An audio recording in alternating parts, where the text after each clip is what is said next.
Greetings from Region 10 Education Service Center. I'm Evan Heckman, and with me today is Dr. April Estrada. Think about the last time you found yourself in a situation that made you think, if I could only remember what they told me about. Today, we want to equip you with the information necessary to successfully navigate ChildFind. ChildFind is a process by which a school district or charter, otherwise known as a local education agency, or LEA, engages in a systematic public awareness campaign to identify, locate, and evaluate individuals with disabilities, birth through 21 years, within its jurisdiction who are in need of special education and related services. The legal basis for this can be found in 34 CFR 300.111. It states that the state must have in effect policies and procedures to ensure that all children with disabilities residing in the state, including children with disabilities who are homeless children or are wards of the state, and children with disabilities attending private schools, regardless of the severity of their disability, and who are in need of special education and related services, are identified, located, and evaluated. Each school district and charter, local education agency, or LEA, should create and have a written plan outlining how they will adhere to the above federal regulation. Within that local plan, each employee's role and responsibility should be addressed. The most important aspect of the plan is that not only the principal or campus leadership receive training, but everyone.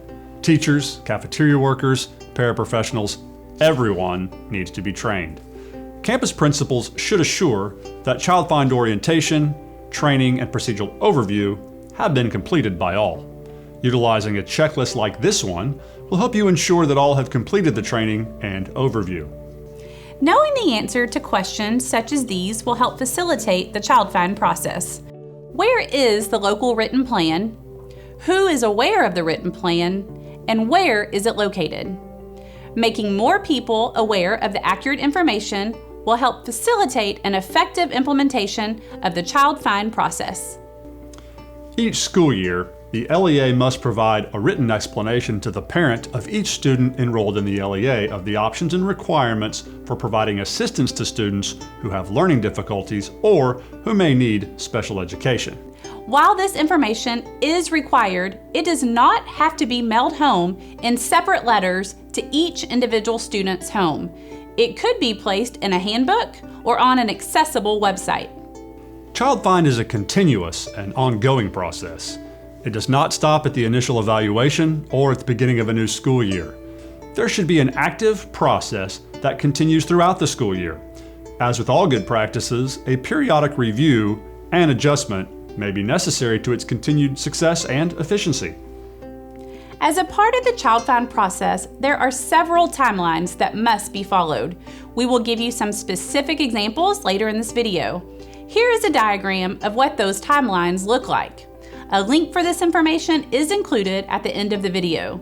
It is important to remember evaluations of children suspected of having a disability are not delayed or denied because schools using an RTI strategy. If a request for services is mentioned, follow your district procedures for taking the appropriate next steps. As a principal, you will likely be faced with a variety of scenarios in which ChildFind plays a vital role. We would like to take you through an example of one. A fairly common situation is a parent is having a conversation with their child's teacher, and after recognizing that the student is struggling, the parent asks the teacher for their child to be tested for special education. Per ChildFind, the school and the LEA are now on an official clock. Here are the steps and specific timelines that must be followed. Keep in mind, if a parent makes a written request for an initial evaluation for special education services to the Director of Special Education Services or an administrative employee of the school district or open enrollment charter, the district or charter school must respond no later than 15 school days after receiving the request.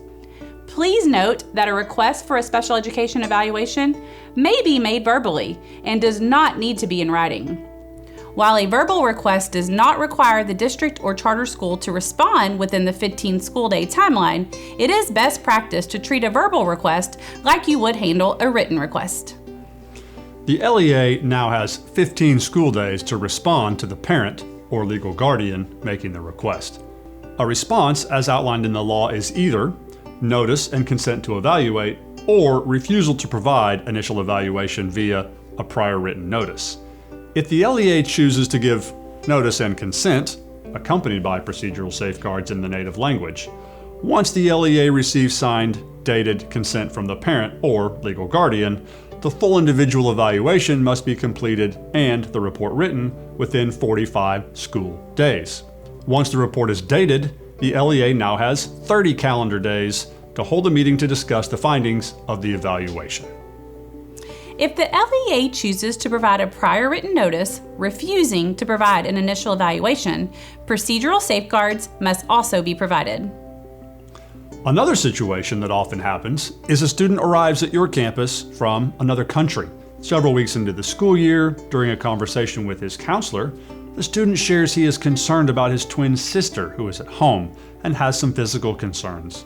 He's worried she will not be caught up academically with him because he's in school and she is not. Because this child resides in your district, under Child Find, you are obligated to locate and identify her. Upon learning this from the counselor, contact the parent. Offer to set up a meeting to address the child's needs and concerns and document that you have done so. If, as a result of the meeting, you suspect that the child may have a disability, you should provide a copy of the procedural safeguards and offer a full individual evaluation. In this scenario, the same timelines for completion mentioned above should be followed. Thanks for watching. We hope this was helpful and hope you will contact us if you need additional information or support.